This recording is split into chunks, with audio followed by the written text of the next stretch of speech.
Hi guys, welcome back. We are on Module 4. I'm Beth, and I'm the director of the Family Recovery Foundation. This is Fix Your Family. We're on Codependency 2. So this is the second module for Codependency. I'm also here with Anthony, my producer. You straighten your hair on this side. Oh, Anthony wants me to straighten my hair a little bit. How's that? Perfect. Am I perfect though? It's got to be perfect. Okay. Perfect.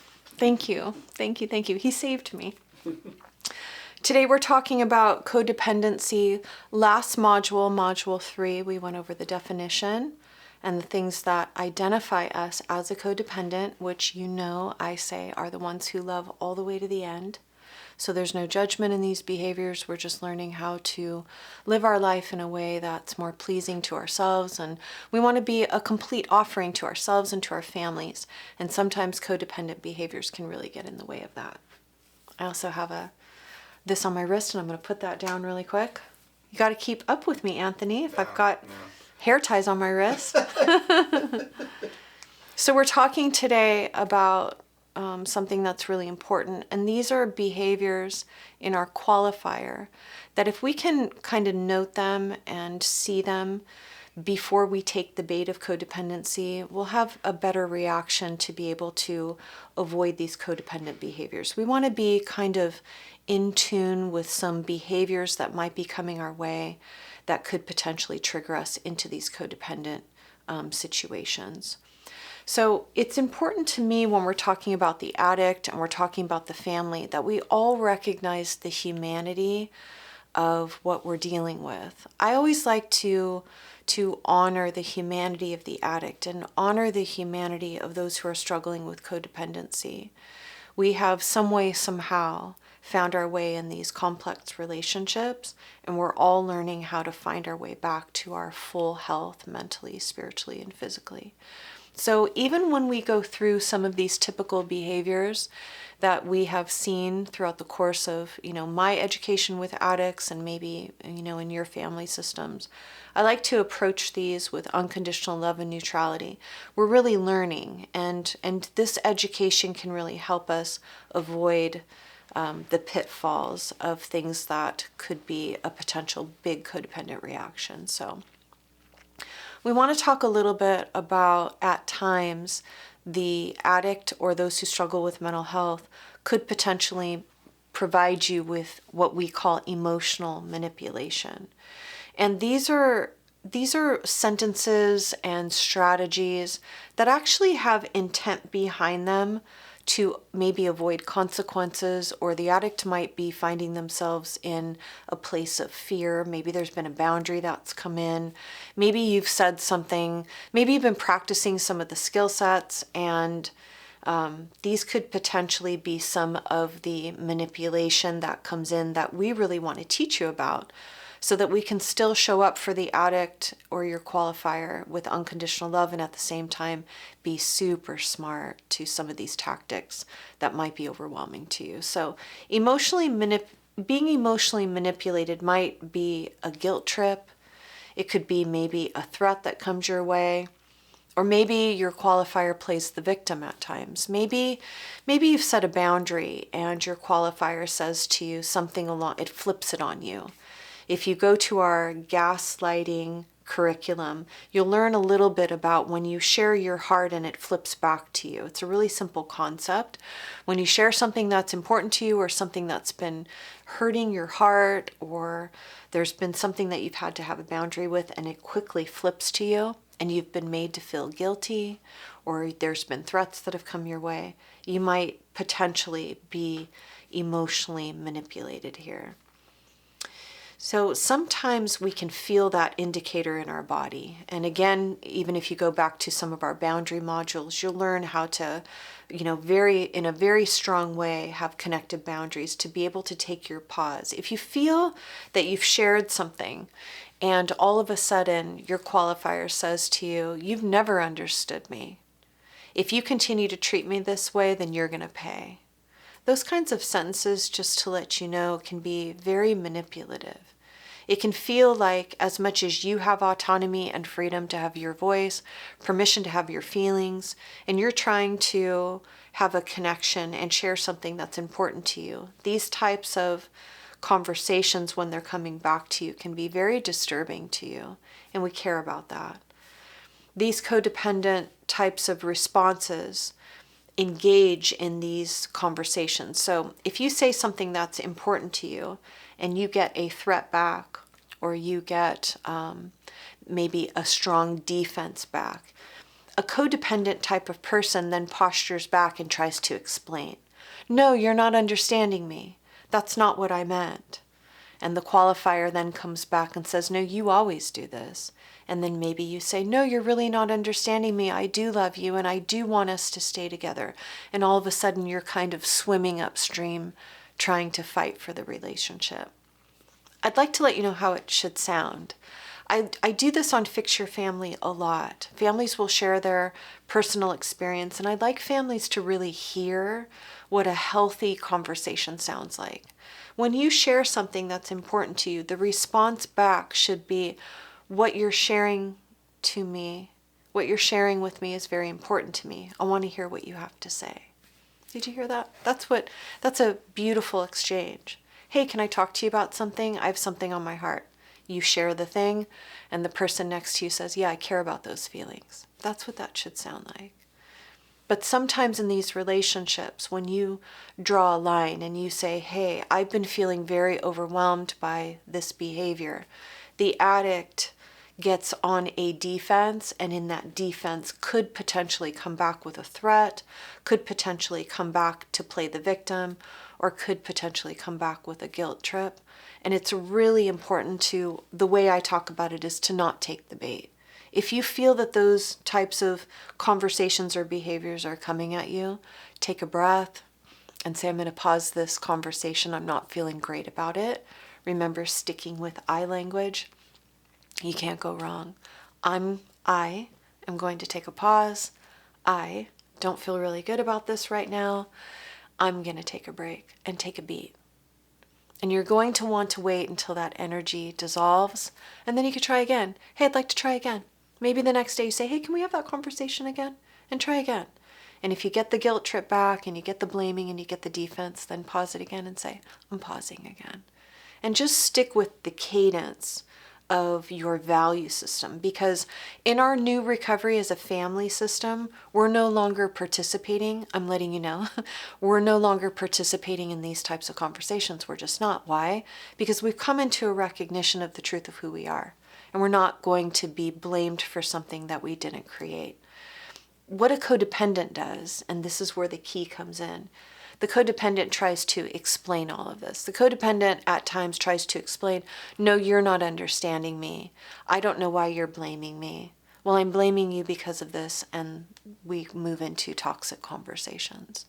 I really suggest that if these types of manipulation, types of feelings show up for you, just pause, take a breath, and only participate in conversations that actually help you feel valued, help your self-esteem grow, and move things into the solution. You can throw that out. Hey, I'd like to move this into the solution. Would you like to do that with me? And if you get blame, self-deprecating conversations, guilt trips, those kinds of things, just pause and discontinue the conversation. People who are healthy and not operating in codependency have no energy to participate in conversations that aren't solution oriented. So that's what we're going to start to become aware of. Remember, I keep saying this, awareness is so big. Have all your conversations and just be aware of them. If you find yourself in the middle of a storm where you're sharing something and you're feeling blame and guilt tripping and you can't get out of it because you don't know how, that's okay. Really hear me. That's okay. It's okay. We're just learning. Attend Fix Your Family at night. Listen to the stories. Start going to Al-Anon. Continue watching these videos over and over again. And you'll really start to get the new language and the strategies of this new life. I wonder if you've been here a minute. I wonder if your qualifier's been here a minute. So since this could be really new to you, and you've already been for years and years sharing your heart, these manipulations come in and you're defending, more manipulations, defending, you might have been doing that for a while. It's okay. Just watch it and recognize, oh, I am doing that. And we can actually find some level of joy that we're starting to now see it. Because once we start to see it, we can change the system. It's hard to change something that you don't know you're in, right? But once we start to recognize that this might be happening in our home, we can start to make some changes. So you might be caught acting in your codependent behaviors when your qualifier brings you behaviors of minimizing and denial. These are really big. When it comes to the addict, sometimes they're scared to make the change. They're scared to go to treatment. They don't want to make the change. It doesn't even matter what's happening, but the change is not happening. And you're coming to your qualifier saying, hey, something's got to change. And maybe your qualifier is saying to you, hey, it's really not that bad. You are making a bigger deal of this than it is. I can quit anytime that I want. You just don't like to have fun. That could be really confusing for you. If you're bringing your needs, your personal holy needs to your qualifier, and you're getting that level of denial, that's a really good time to really kind of kick up your recovery. My hope is that you move out of the codependent tendencies of trying to convince your partner that it is a problem, convincing your partner that he can't quit anytime. I prefer you to not take the bait of these types of sentences. I prefer you to reflect back to your partner. You can go to the Boundaries curriculum and learn more about this. I prefer you to say, okay, that's okay. We feel different. You feel that you can manage it. I don't feel that. I'm watching something different than you, and that's okay. I want you to offer that to your loved one. I want you to say, that's okay. We can feel very different about it. You're perceiving alcohol one way in our lives. I'm perceiving it differently. It's okay that we feel different. Now that I know we feel different, I have some things to think about. You hear that? That's really taking ownership for yourself and moving into a quick acceptance. I'd like you to believe what your qualifier says. And I know that's going to sound very controversial. It really is. When your qualifier says something, I'd like you to not try to convince your partner that he or she feels different. I'd like you to say it back to them. Oh, okay. I hear you. You feel you can manage it. I've heard you loud and clear. Got it. I feel very different than that, so now I have some things to talk about. Okay, so you feel you can manage Friday night with your friends at the bar, because I remember what happened last weekend. I hear you loud and clear. I feel really different than that, so since you feel that way, now I have some things to think about. I'm really clear on your perception. Do you hear that? Are you catching that? You can give your qualifier their perspective. Healthy people are listening. Healthy people are observing. Healthy people are hearing the words. They're hearing the words that people are saying, and they're taking the words as important. You can do that. You can start practicing that. You can start practicing listening instead of convincing. I feel like I want to make a t-shirt that says, Anthony's laughing, let's listen and not try to convince. Listening, not convincing. That should be like our t-shirt. Listening, not convincing, or just not convincing. How about that? Maybe we make hats that say not convincing. Good idea. I'm not convincing anymore. What if we just stopped convincing? I think it could really be life-changing for all of us who struggle with codependency. What if we just stopped convincing? And what if we started listening? And we can reflect back. Okay, I've heard you loud and clear. You feel under control. Gotcha. I love you. I care about you. I've got a lot to think about. Because you feel in control. Okay, so this is in control. Gotcha. Please feel free, as these things come up in your relationships, to DM me. Find me on YouTube, find me on Instagram. I really like to help families work through and give them the sentences as these denial pieces come in. Okay, we really want to support you at the foundation. Now, love bombing. This is a big one. I've watched a lot of families through the years deal with love bombing, which can also coincide with trauma bonding, that I'll talk a little bit about. You might be in a relationship with your qualifier where there's a relapse, and then there's an explosion, and then there's love bombing, which is the definition of that is excessive affection to gain trust. But it's got an undertow of manipulation, unfortunately. And that could be really painful as well. There might be chronic relapse, a big outburst, and then your qualifier comes really close and you guys make up. You feel trust again, there's promises. Then there's a relapse, there's an explosion, there's love bombing. You guys draw close, a lot of oxytocin and a lot of yummy chemicals of makeup. It can be intimate. Then there's a relapse, or there's abuse, or there's psychological abuse. And then you draw close after the explosion. Do you guys follow? Trauma bonds are gnarly. Love bombing mixed with chaos can end up really creating a lot of maladaptation in the biological responses in the body and the neurology of the mind. I want you to know that. Couples who are dealing with chronic stress and toxicity, whether it's addiction or not, making up, and then chronic stress and addiction and then making up, the body actually gets addicted. The studies demonstrate that the body actually gets addicted to the adrenaline and the cortisol of the fight. And then the makeup, which is the oxytocin and the dopamine. And then the fight, which is the adrenaline and the cortisol.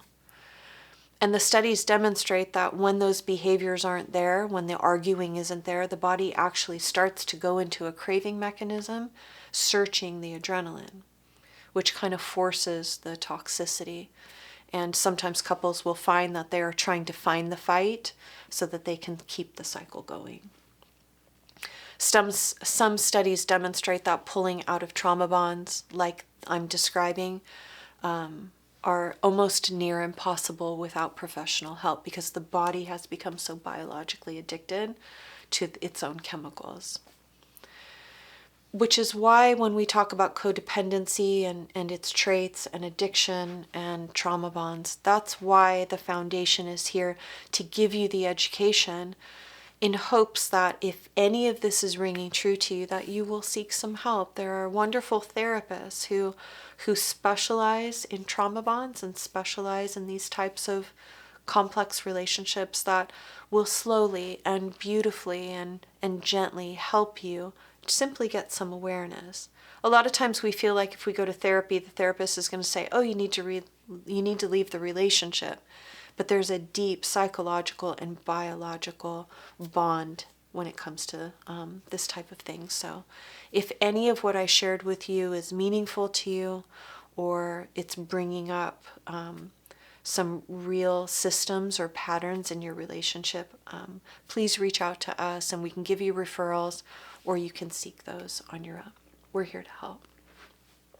The last thing for this module that I want to talk about is what's interesting too about codependency, that I wonder if you'll, be able to relate to, is the erosion of our self-esteem over the course of time really creates these maladapted patterns that are really interesting when we start to kind of put them a little bit under a microscope.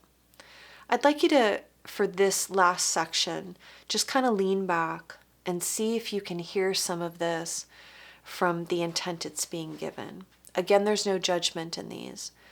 And at times, codependent people might find their way to such levels of the need to control. That's the first piece we're going to talk about. The behavior of actually enjoying the fix. Do you hear that? Enjoying the fix of the addict. Kind of that egoic part of ourselves that is the one who can save. I've had quite a few people in their most tender moments, as their loved ones gotten better and they started working on their codependent behaviors, they would say to me, I'm starting to feel like I'm not really needed anymore. Do you hear that? They started to feel like, well, who am I then if I'm not helping my loved one? Who am I if I'm not the one controlling this relationship? Who am I if I'm not the one saying, you need to get better? Don't you care about me? There can be this unique hierarchy when it comes to codependence. This unique disposition of, I'm the healthy one, I'm the one that's kind of got my shit together, you don't, so you need me. And it's really, that's why I said just lean back in this part of the curriculum, because sometimes us as, I'm putting myself in that category, sometimes us as codependents have really found our little slot in the relationship, and we're the one that helps. We're the one that's not doing bad things. We're the good one. And sometimes that egoic structure of the codependent, it might not have started out that way. It might have started out with beautiful intent. And over the course of years or decades, we found our way to kind of this spirit of one-upping. We're the one that's making the right choices and you're the one that's not. And it's really important that we start to kind of lean back from that and recognize that on a spiritual level, we're actually all in our human experience, all seeking unconditional love from God, all offering unconditional love to one another, all in our own story, all in our own sin, all in our own redemption. And the moment we start to, move into that like little bit one-upping of our qualifier, it can really create a lot of challenges in the relationship. Trust me, if the hint of that kind of hierarchy exists in your relationship, I want you to know your qualifier's onto it. I promise you, your qualifier's onto it. They're onto the fact that you may feel that you've got it, and if they would just do what you're telling them to do, everything would be better. When truth be told, in our codependent humility, we really have a lot to learn. So that's our heart. We're really trying to find our way out of the ego and into humility. And we recognize that we may enjoy the controlling, and there's no judgment on that. We can really just start to kind of let that go. We can give that to the Almighty and just move our way back into our humanity. Just a couple more and then we'll close this out. I'm of value if I'm helping you. If I'm not helping you, then what value do I have?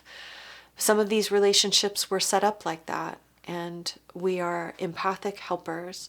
And when we're an offering, we feel good about ourselves, and when we're not an offering, we don't. So it's a really wonderful self-exploration to recognize that when you're not helping someone, I want you to know that you're in your fullness just because of who you are. When you're not helping someone walk through their anxiety, or helping someone avoid a relapse, or reminding someone of how many meetings they should go to, just your existence is beautiful. Can I just speak that to you? Just who you are is magic. You're an asset just because you exist. I say that from the bottom of my heart. Just your existence is an asset. And maybe starting to recognize that, maybe doing some self-exploration, that if I just simply exist, am I enough? Does God see me enough just in my existence? Is my heart and my love for the people around me, is that enough? Is just the fact that I love unconditionally and I just want in my essence to be an asset to people. Can that be enough? Can we move away from all the external roles we play? And when we find our way to a quiet space, am I enough? That's really where some beautiful inner child work can come into play. Can the parent part of ourselves look at the little boy or the little girl or the little person inside and really tell that little one, you're just enough. I love you just as you are. And maybe doing some internal work there to really remind ourselves outside of all of it. We would never tell a child, you're only going to be of value to this family once you start helping us. We would never do that. We say, I can't believe I'm in relationship with you. I can't believe you're my little one. I can't believe you're my son, you're my daughter. I love you unconditionally. Okay? Sometimes we avoid our own issues, and that's why we perseverate on someone else. Sometimes it's a little harder to look at our own life. We spend quite a bit of time thinking about the other person, when if we could pause that and self-reflect, maybe there's things that we also need to be working on.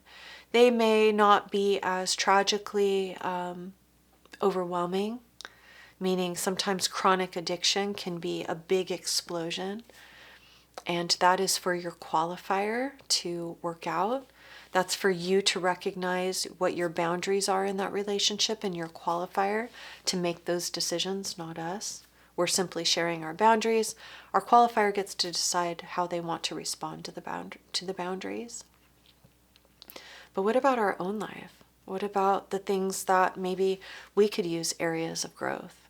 Do you have area right now, if you were to pause, just pause life and to take a beat and to self-reflect, do you have areas in your life that you could use some growth in? Do you have areas in your own personal life? Can you picture that, like separate from your qualifier? Can you do that with me for a minute? Separate from your qualifier. We can always bring them back, but just in this moment, can we self-reflect? Can we think? Can we think about, are there areas in my life that I really would like to level up? Are there areas of my mind? Do I need to really self-regulate my thoughts? Are there areas of my body? Do I need to start moving my body more so that my body, my temple, is more active? And do I need to be taking better care of my body? Am I living a spiritual life? Mind, body, spirit, any of those areas, could I use some personal development? And if we started experimenting, like I always say, and we started to recognize that maybe the energy that I'm putting outward on my qualifier, I pause that and do an investigation, mind, body, spirit. Are there areas of my life that I can really start to put, shifting the energy from this way to this way? Can I level up? Wouldn't that be exciting? I'd like to know that experiment as well. I'd like to know how that's going for you. If you decide to do that, let me know how that goes for you. We, let's see, we have one more module, module 5 for codependency. We're going to actually talk next time about the specific wiring in the brain and why our brains do the things they do when we're in these relationships. I look forward to hearing from you. I thank you for your time today. If you have any questions, please feel free. Mark your questions down on our YouTube channel or find us on Instagram and you can DM me personally. Bye, guys.